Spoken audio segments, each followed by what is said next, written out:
All right, hey, I'm Corey with Blood Brothers Racing. This video isn't going to be so much about car racing as it is, how I kind of afford to do it.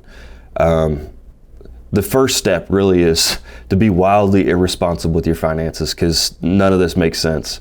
You break parts and it's just a total money pit.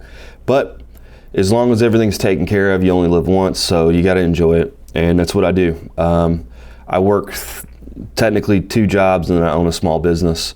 I'm a fireman first, and that pays for all the bills and makes sure my family is taken care of, and it gives me a pension at the end of it. The other job I do is I work for a paint and body shop, which gives me access to be able to, have the tools and knowledge to do my own stuff as well. So I appreciate that, and they pay me well as well. Lastly, I run a small business called Potties Fabrication, and I do, like you've seen, the Sam's rewiring job, some other race car stuff, and machining and welding for people and companies. So this video is going to be more of like the day of Potties Fabrication, I guess you could call it. A few jobs that I had to do. I took the day off in order to meet the carrier to move Sam's car. The carrier didn't show up that day, but that wasn't a big deal. I had plenty of work to do and get caught up on. So this is the day of, and if you stay to the end, at the end I'll come back with some tips, I guess, if you're new to getting in this, to try to make it more affordable for you. All right, first up is these bushings. I made a bunch of them, and they're just tack welded in 4 places. They have to be jigged up. I made a jig to center them. Not a big deal. They're pretty good money makers. I can get them out, knock them out pretty quick. Here's me packaging them up. Here's some raw material and some already processed stuff. These are gears that come in 3 pieces that are just weldment. They're plasma cutted. I actually am able to plasma cut them in-house, but I don't have a gantry crane to move large material like that around. I do have a forklift, but we have them cut somewhere else, and then I do all the finish work. So I got to put them in the lathe and bore out the center to make it center concentric and run as true as you can to that center hole to the gear. On the lathe there is a bushing that I use to broach. It's a handmade tool.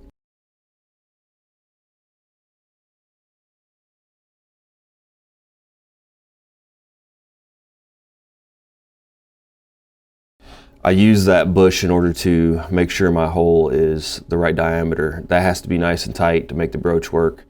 So I just I do big cuts. I check it with a dial caliber, and then I finish cut it to make that nice and tight.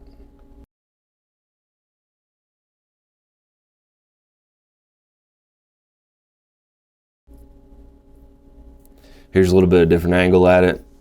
This is the larger bore. There's 2 different sizes of these types of these gears. The larger bore is just cut to a certain diameter, and it just rotates on a shaft. Again, I'm using the dial calibers to get my rough measurements, and then I'll come back with a telescoping gauge and a micrometer to get it exactly where it's supposed to be.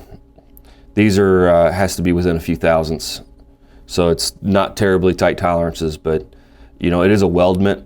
So you're going to have some warpage and stuff, so you can't get these 100% perfect, but you do your best. The most time-consuming part about this is getting this concentric and true to the lathe. There's some things I could probably purchase to make this a little easier, but this is how I've done them. I do quite a few of these gears a year, and it works out for me. The only downside is sometimes you don't recognize the measurement that you're looking at, and it can kind of get goofy. So you see I have to do this a couple times because I thought it wasn't true, and then when I turned it, I saw it wasn't.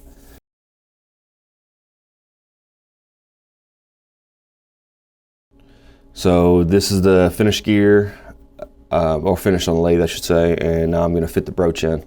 It's convenient, before I weld the ones that get broached, I have to drill and tap 2 grub screws. So I use one of the grub screws to hold the broach in place. It's pretty convenient, and it makes it a lot easier. Here I am just kind of squaring up the broach to according to the drawing, it's supposed to be square to that top gear tooth. And again, I use that grub screw in order to just make sure that broach doesn't rotate on me before I get it over to the press.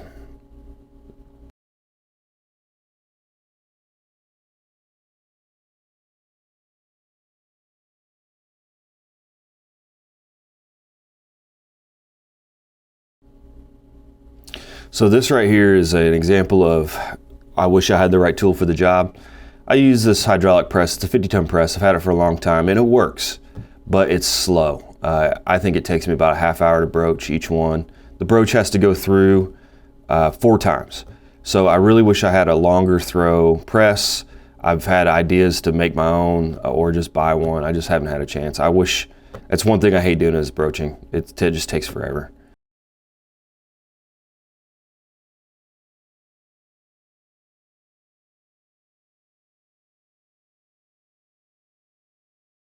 Here's the finished gear with the broached keyway. And I'll take a file and just knock off any of the hard edges.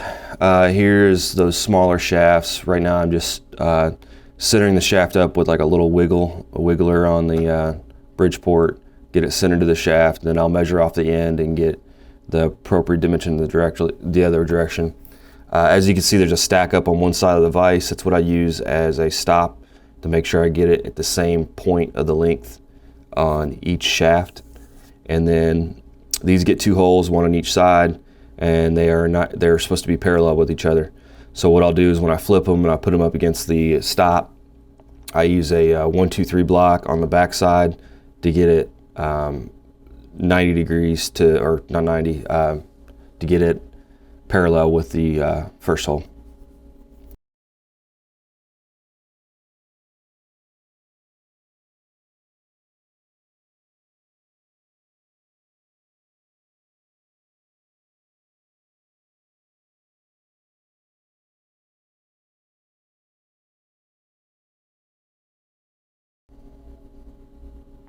This particular run was only 4 of those shafts. That's pretty typical. They come in a few times a year. Super fast, super easy. Next up is we have some shaft work. 2 of these came in. I have to cut 3 keyways. This is an old Brown and Sharp machine. I think it's from the late 20s. It works really great for keywaying. I purchased it a few years ago and it's paid for itself 10 times over. I used to do them on the Bridgeport, but then you'd have to set the machine up, take the vise off and everything else. This makes it a lot more streamlined. Pretty much the only thing I do with this, this machine is just keyways. There are some intricacies to it. There's a stop for the center ones that I set up that it'll automatically stop on one end and the other, which makes it a lot easier. I can do another job as I'm doing this one. So it makes it pretty convenient that I can do 2 things at once. So I let it run off on this side, and then I'll eventually have to spin the shaft over and level out the keyway to cut 1 more keyway in the center of the shaft.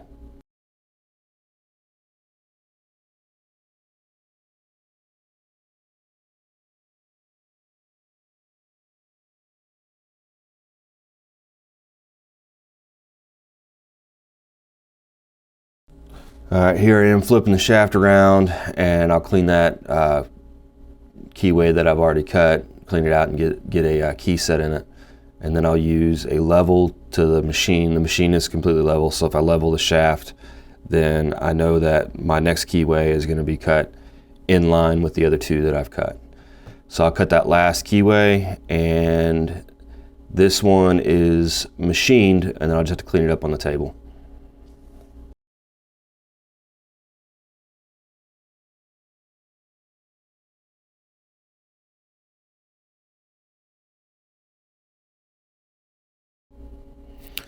All right, so each of these shafts get 3 keys. So here I'm cutting all the keys out. I will eventually take them to the belt grinder and then just knock off the hard edges on all 4 sides. Well, 4 sides 2 times. So the last step is to clean these gears up. I grind them to knock off any of the well BBs and to just kind of make sure there's no hard edges on all the gear teeth and the outside edges.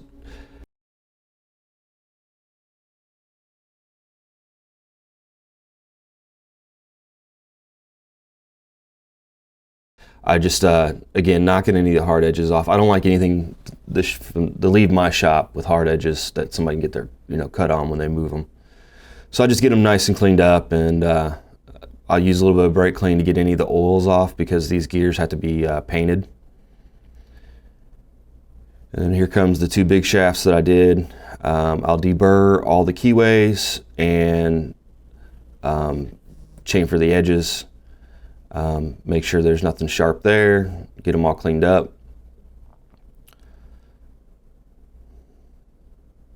And again, I use the grinder just to knock the sharp edge off the side. Here in a second I'll come with those keys, put the keys in, tap them in, and then I tape them up for transport. They get shipped just like this.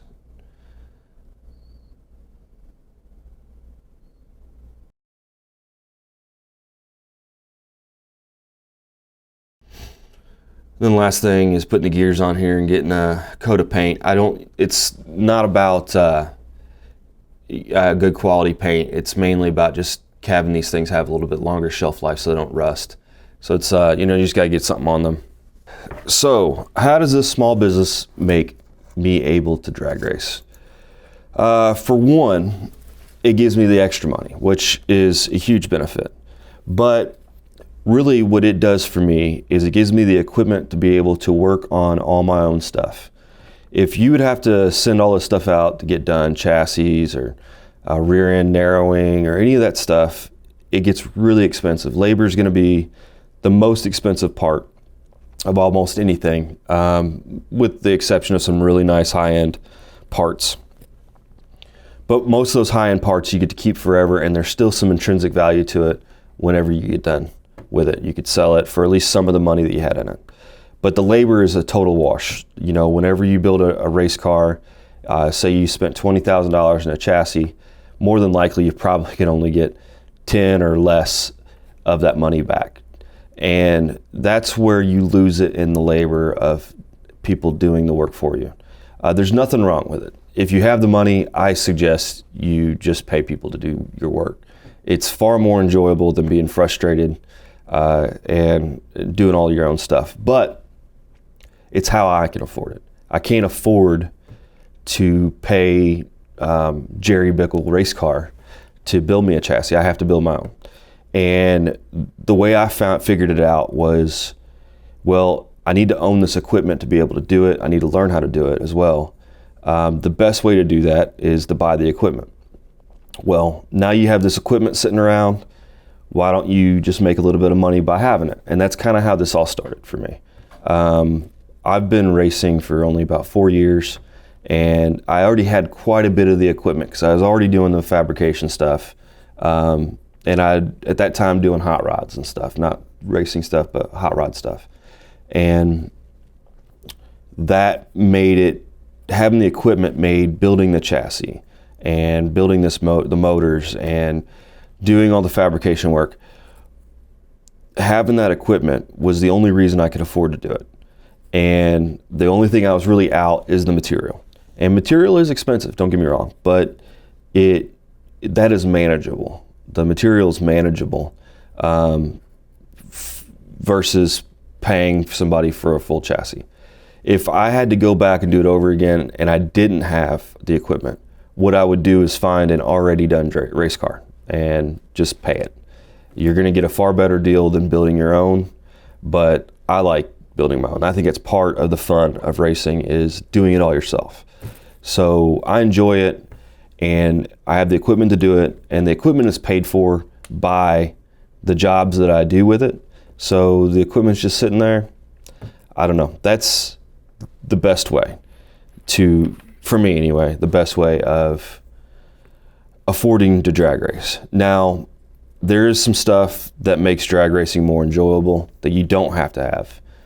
That is really expensive, i.e. the toter home. or, you know, the big enclosed trailer. You don't need either one of those.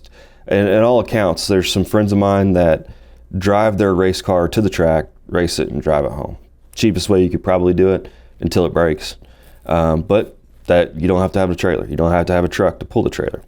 And my first year, I actually had just a trailer in my truck enclosed. And I was sleeping in the trailer for the first 2-3 years of doing this. And last year, the year before, I can't remember now, I bought the toter home, and that made a huge difference in the enjoyability of being at the track. But it is expensive. Not only the initial purchase, but you know, oil changes are $600-700. Tires are $600 a piece. Plus my roof is leaking right now in the toter, so I've got to cut a section of the roof out and fix it. Thankfully, I work in a paint and body shop that I'm able to use some of their tools and get some of that done. Or I probably couldn't afford that, you know. So the main thing is, if you're wanting to drag race, try to learn how to do the stuff yourself. That would make it far cheaper in the long run to be able to afford it.